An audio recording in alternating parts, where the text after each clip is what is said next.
Hello everyone, कैसे हैं आप सब। Welcome to our platform learn it by Naresh. आज हमारा चैप्टर है class 8 chapter number 7 civilising the native educating the nation.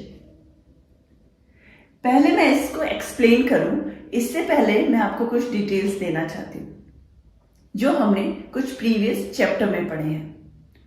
हमने प्रीवियस चैप्टर में जाना कैसे ईस्ट इंडिया कंपनी इंडिया के जो रूलिंग है वो स्टार्ट करती है प्लासी के युद्ध के आसपास 1757।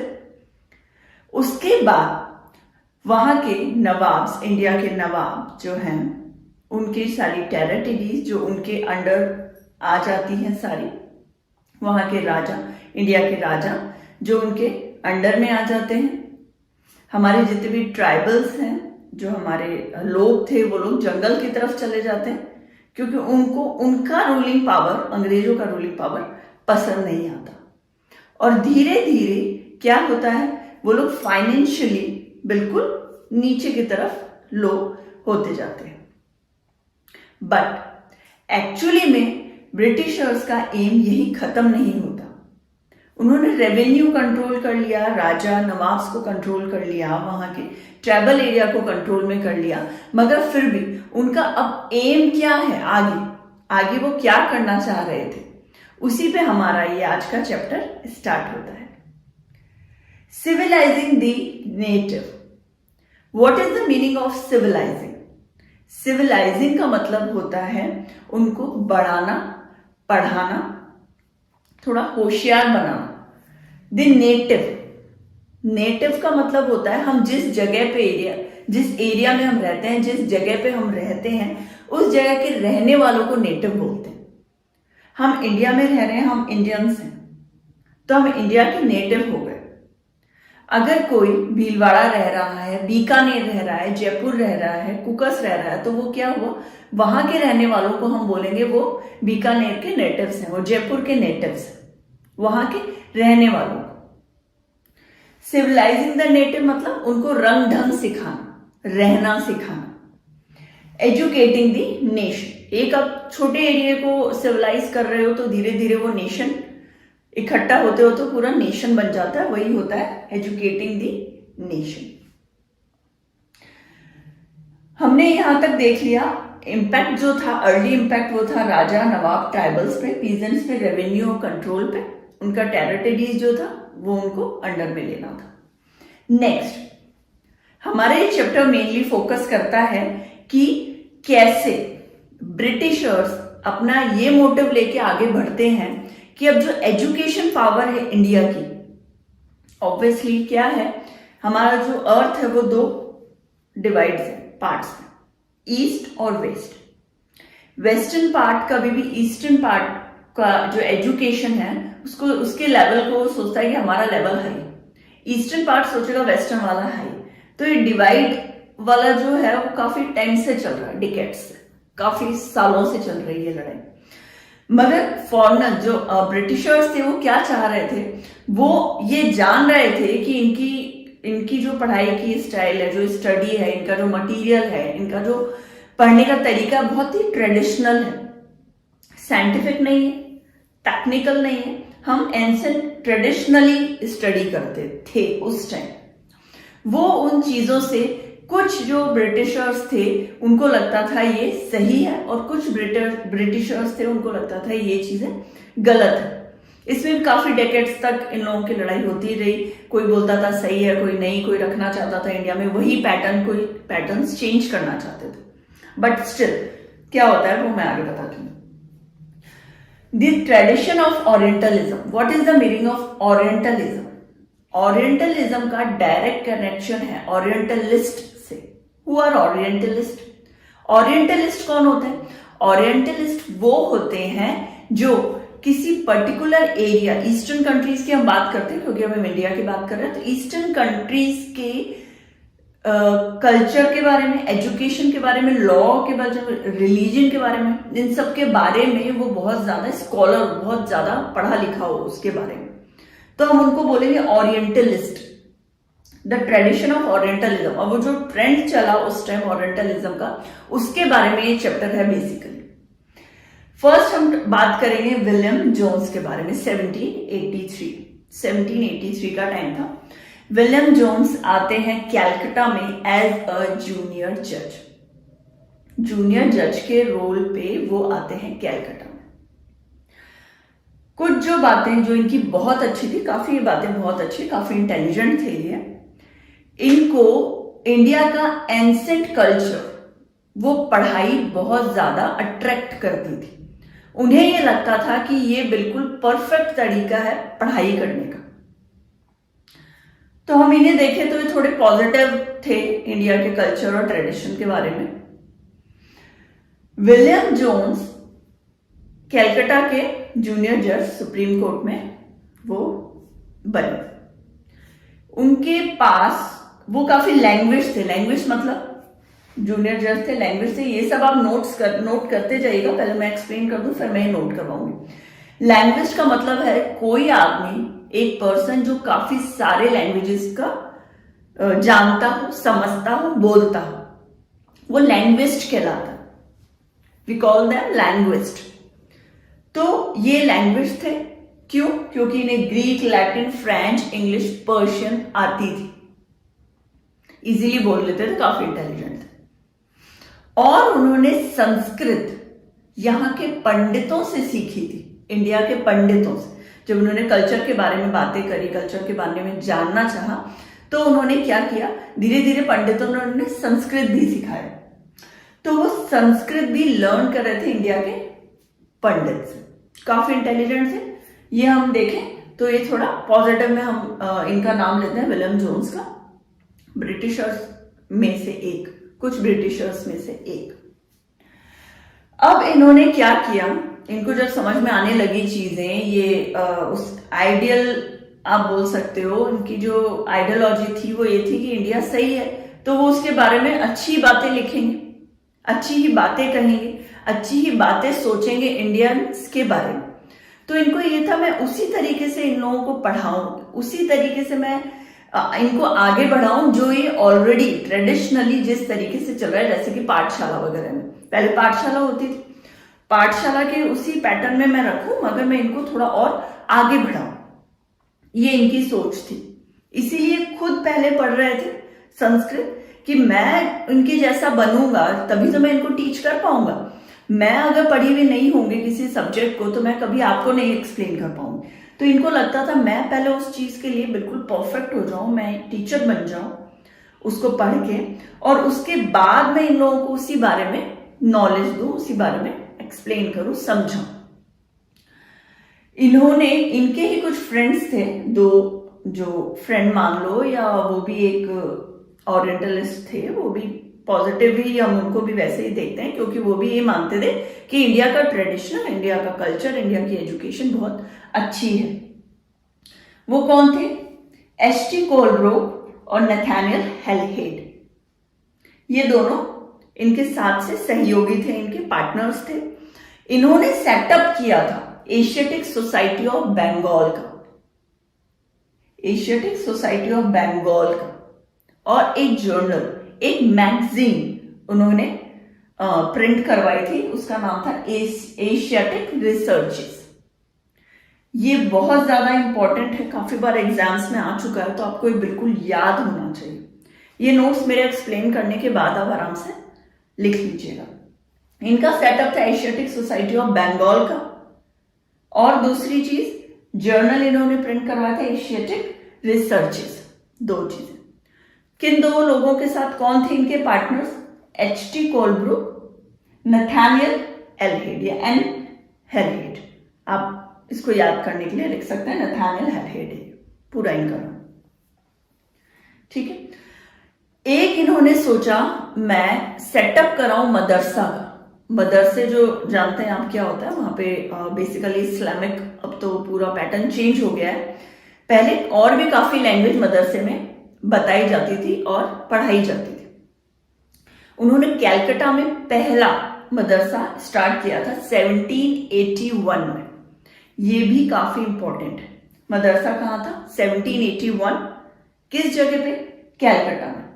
वहां क्या पढ़ाई जाती थी? अरेबिक, पर्शियन और इस्लामिक।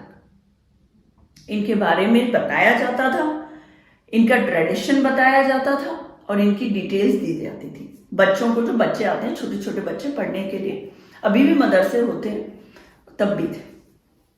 एक इन्होंने हिंदू कॉलेज स्टार्ट करा है। हिंदू कॉलेज में वो संस्कृत की जो टीचिंग है वो करवाते थे। 1791, पूरे 10 साल बाद। पहला क्या हुआ? 1781 कैलकाटा मदरसा। 10 साल बाद एग्जैक्टली 1791 में संस्कृत। मदरसे में क्या था? Arabic, Persian, Islamic law. Hindu college में क्या है? संस्कृत की पढ़ाई, संस्कृत सिखाई जा रही थी। ठीक है, अब हम आगे बढ़ते हैं। उनमें से ही ये सब हमने समझ लिया। अब कुछ ऐसे लोग थे जिनको बिल्कुल भी पसंद नहीं था कि हम इस ट्रेंड के साथ चले, हम ये ओरिएंटलिस्ट जो है उनका साथ दें।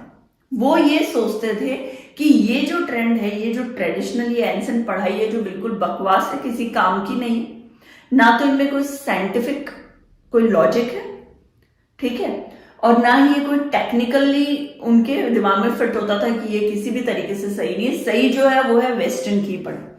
ईस्टर्न की कोई पढ़ाई अच्छी नहीं है। वेस्टर्न जो तरीका है हमारा वो बेस्ट है, क्योंकि ये तो इलॉजिकल है। इनके जो प्रोसेस, इनके थॉट्स हैं वो इलॉजिकल है, नहीं समझ में आ रहे। पाठशाला हुआ करते थे। पाठशाला को भी इन लोगों ने, जो मैं बता रही हूँ उनके नाम मैं बताती हूँ, वो जो ओरिएंटलिस्ट के अपोजिट थे। ओरिएंटलिस्ट है विलियम जोन्स, ठीक है, कोलब्रुक ओरिएंटलिस्ट है, हेलहेड ओरिएंटलिस्ट है। मैं अब जो जिनके नाम ले रही हूं वो उसकी जस्ट अगेंस्ट में थे। वो चाहते ही नहीं थे कि इस पैटर्न को फॉलो किया जाए, कि हम इन लोगों को ऐसे पढ़ाई करवाएं जो ये ऑलरेडी कर रहे हैं सालों से। उन्हें लगता था एक तो ये पाठशाला का सिस्टम बिल्कुल बेकार। ये क्या तरीका है कि किसी खेतों में आके वो बैठ जाते हैं, जब खेत की कटाई होती है उसके बाद, और उससे पहले तो वो पढ़ ही नहीं सकते। जो अमीर होते हैं वो पैसे दे देते हैं, जो गरीब होते हैं वो वैसे ही पढ़ लेते हैं। एक इनकी 6-6 महीने का गैप बना रखा है। 6 महीने पढ़ाई करते हैं, 6 महीने वो खेत उग जाता है तो उनकी कटिंग में लग जाते हैं, या फिर उनके गेहूं काटने में, फसल काटने में लग जाते हैं, और या फिर जगह ही नहीं होती, पेड़ों के नीचे पढ़ रहे हैं। बोले हमारा तो ये बिल्कुल पसंद ही नहीं, ये चीज तो, ये पैटर्न तो बिल्कुल हटाओ। जो कि वेस्टर्न कल्चर में, वेस्टर्न एजुकेशन है, वही हम आगे बढ़ाएंगे। हम इस तरीके से बच्चों को नहीं पढ़ा सकते। वो इतना पॉजिटिव नहीं सोच रहे थे, उनके थॉट्स नेगेटिव थे। वो यही चाह रहे थे कि हम एजुकेट ही नहीं हो, और हम एजुकेट हो तो सिर्फ उनके तरीके से हो, हम अपने तरीके से एजुकेट बिल्कुल भी नहीं। ठीक है, विलियम जोन्स के बाद थॉमस बैंक्टन, मैक्यूले और चार्ल्स वुड, ये 2 लोग थे, और जेम्स मिल तीसरा।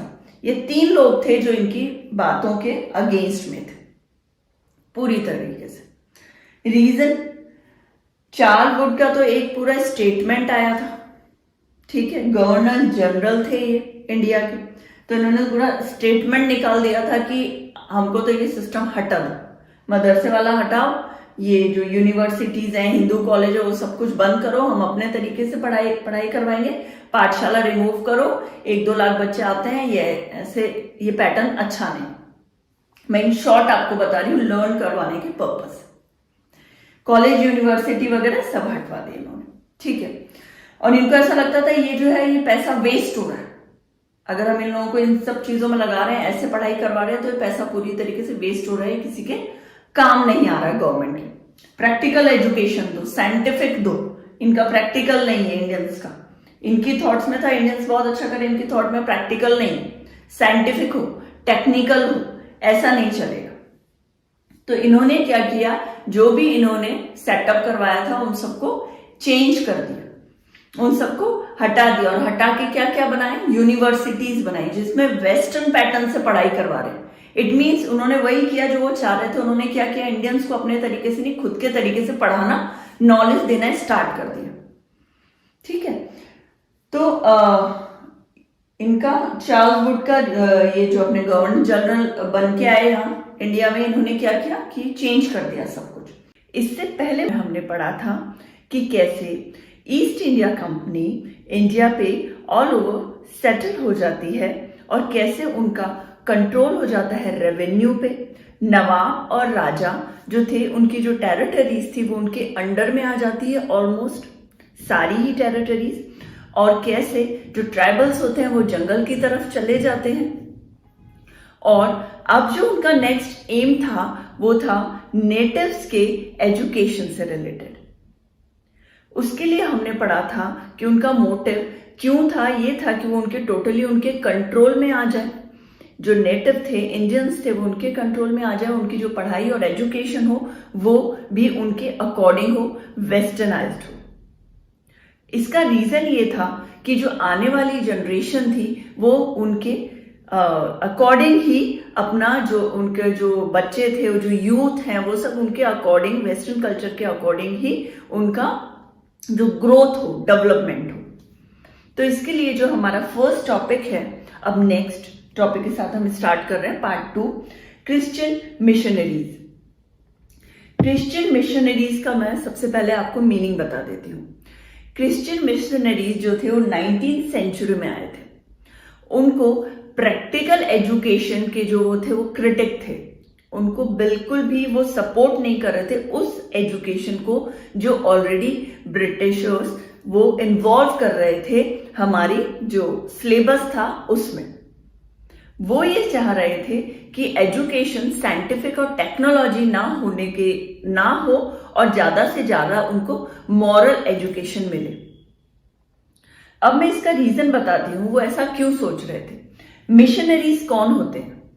मिशनरीज का सबसे अच्छा एग्जाम्पल है मदर टेरेसा। मदर टेरेसा का हम नाम बहुत अच्छे से जानते हैं, जो कि इंडिया में काफी बार आई है। वेस्टर्न है मगर ईस्टर्न कंट्रीज पे वो ज्यादा फोकस करते थे। ईस्टर्न कंट्रीज को डेवलप करना चाहते थे या हेल्प करना चाहते थे, सपोर्ट करना चाहते थे। कैसे? Education as well as care, hospital care आप ये बोल सकते हैं। जो ओल्ड एज इंडिविजुअल्स होते थे उनको वो सपोर्ट करती थी, उनके लिए फूड शेल्टर का जो है वो बंदोबस्त करती थी मदर टेरेसा।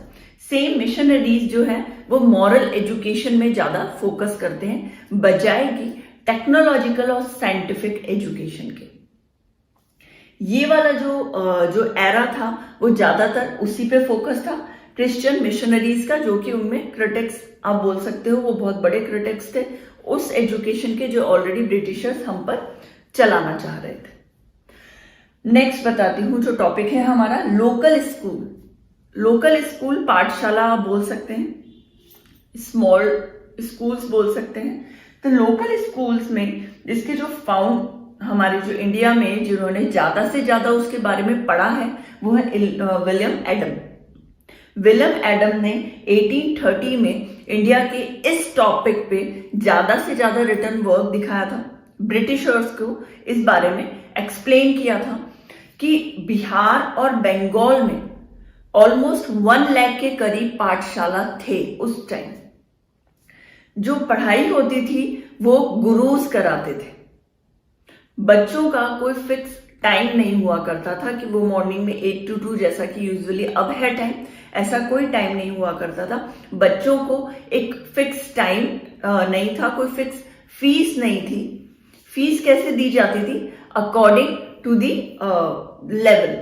अगर वो ज्यादा रिच हैं तो उनकी फीस उसके अकॉर्डिंग होगी, अगर वो नहीं दे सकते हैं, वो थोड़ा सा उनका लेवल, फाइनेंशियल लेवल कम है, तो उनकी फीस उसके अकॉर्डिंग रखी जाएगी। कोई फिक्स टाइम नहीं था, कोई फिक्स फीस नहीं थी, कोई फिक्स टाइम टेबल नहीं था बच्चों के पास, कोई सिलेबस नहीं था।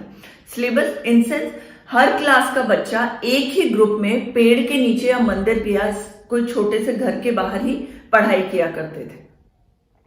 उनकी कोई जगह नहीं थी। अगर वो पेड़ के नीचे खेतों में अगर वो पढ़ाई कर रहे हैं तो जब फसल काटने का टाइम होता था तो वो उनकी जो प्लेस है वो कहीं और हो जाया करती थी, फिर वो वहां नहीं पढ़ते थे।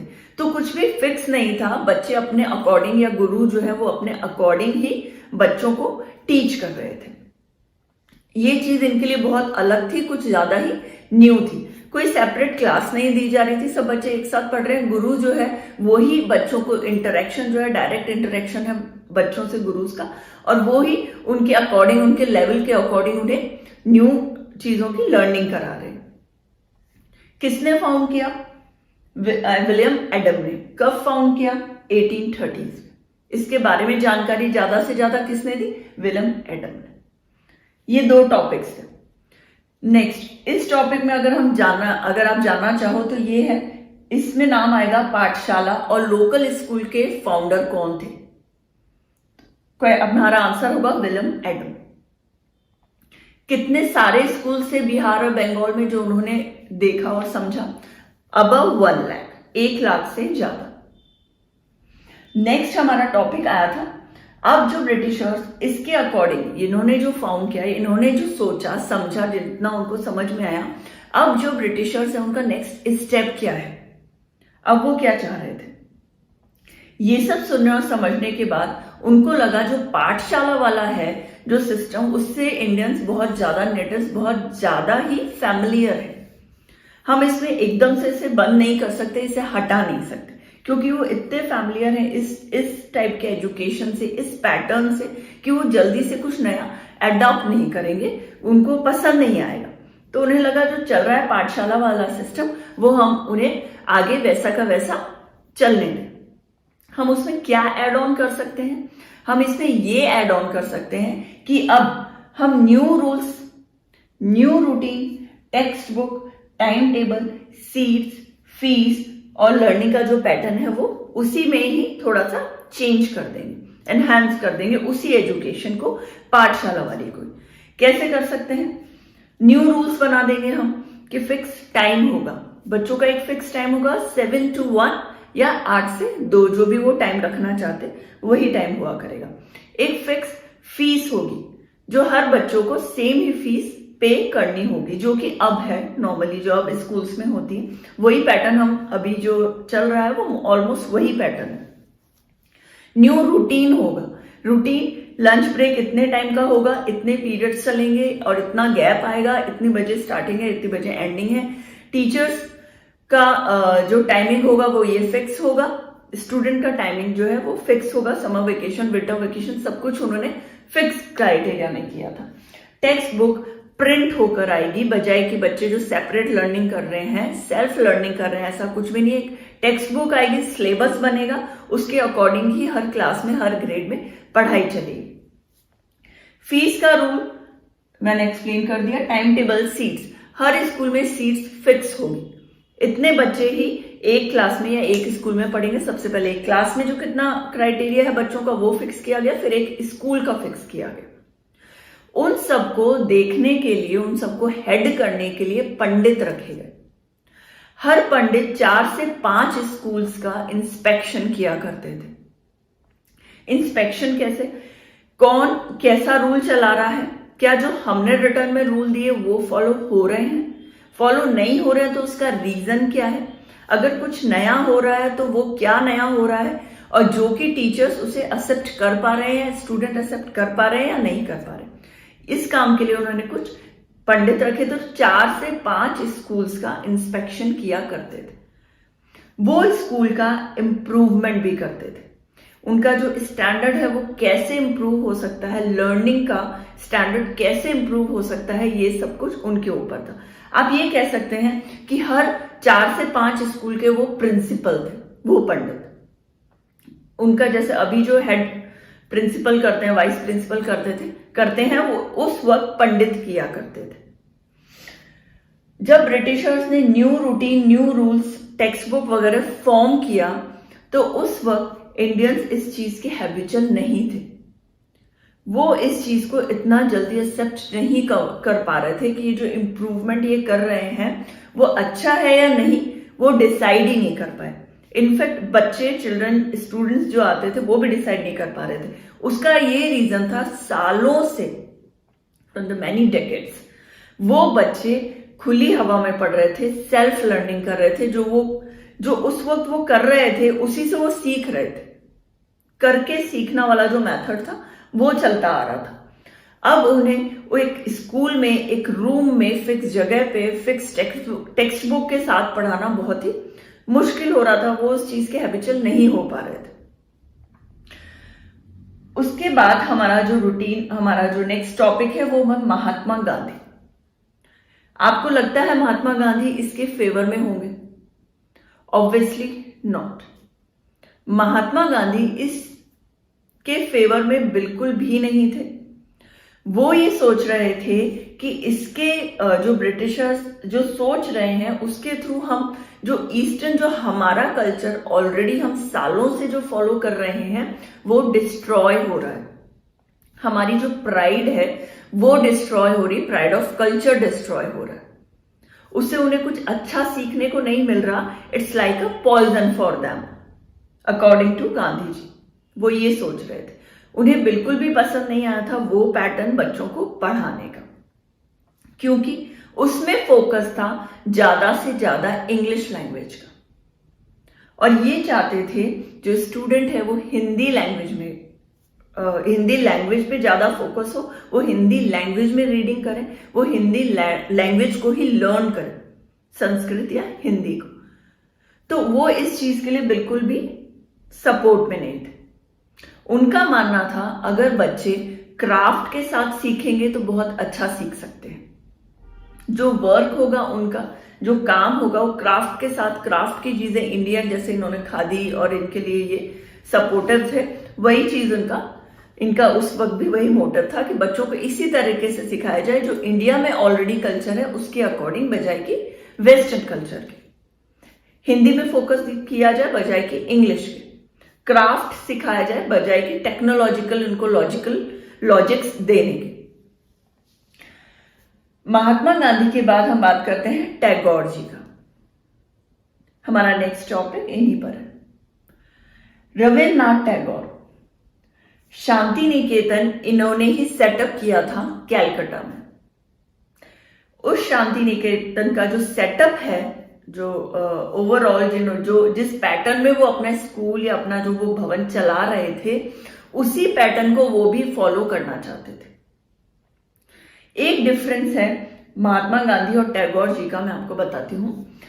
दोनों ही अगेंस्ट थे उस पैटर्न के जो ब्रिटिशर्स लागू करना चाह रहे थे। मगर एक चीज जो अनकॉमन थी वो ये थी कि रविन्द्रनाथ टैगोर ये चाहते थे कि ये दोनों एजुकेशन आपस में क्लब हो बच्चों के लिए।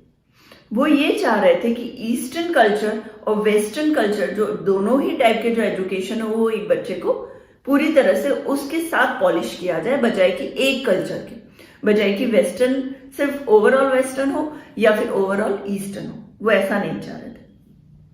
गांधी जी का फोकस क्या था? वो ये चाह रहे थे हम वेस्टर्न एजुकेशन को पूरी तरह से रिमूव कर दें, पूरी तरह से हटा दें। बस इतना सा एक बहुत ही छोटी सी चीज थी जो थोड़ी सी अनकॉमन थी। अदरवाइज ये फेवर टैगोर जी और महात्मा गांधी दोनों ही पूरी तरीके से फेवर में नहीं थे ब्रिटिश कल्चर के, ब्रिटिश एजुकेशन के।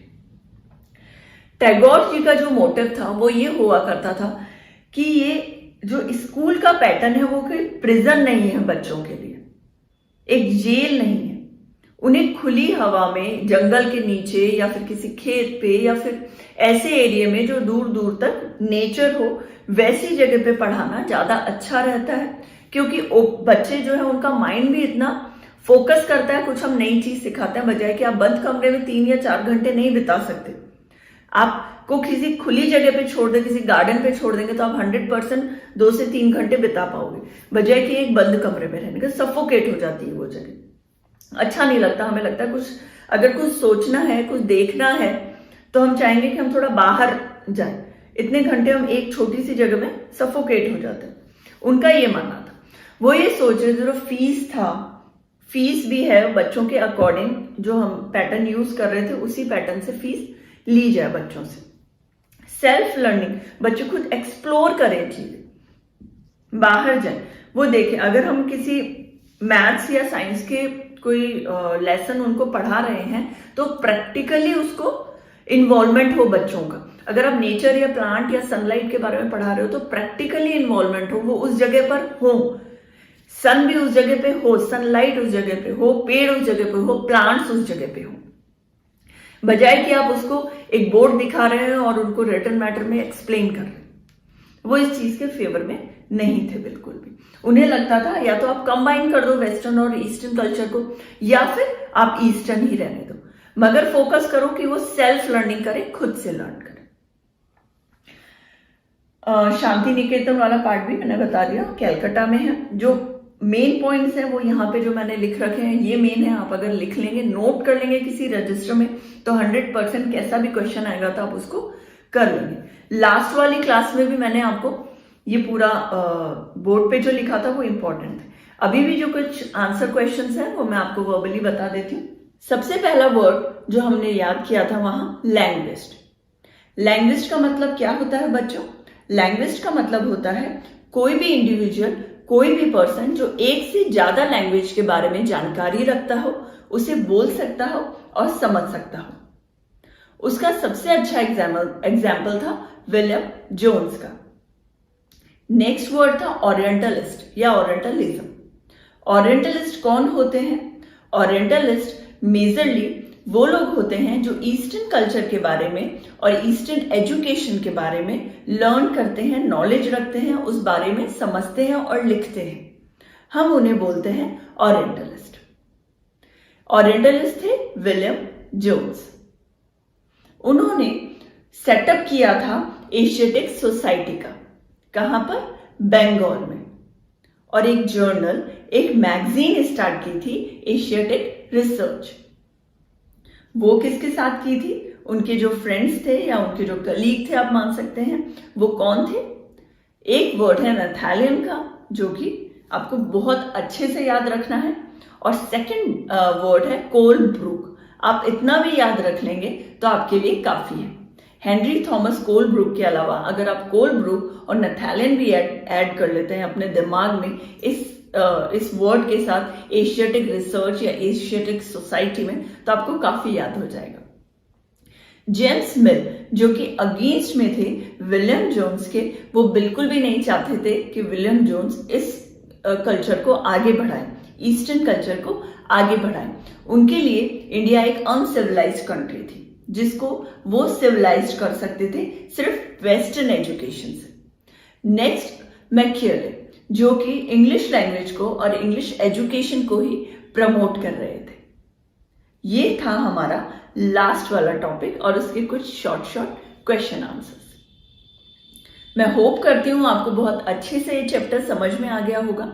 फिर भी आपको जो नया चैप्टर है, जो नए टॉपिक के बारे में आपको जानकारी चाहिए, कुछ नॉलेज चाहिए, तो प्लीज आप मुझे कमेंट बॉक्स में उसमें लिख दीजिए। तो मैं उसी टॉपिक के साथ वापस आऊंगी। वैसे मैं नेक्स्ट चैप्टर हिस्ट्री का ही वापस आपके पास बहुत जल्दी आने वाली हूँ।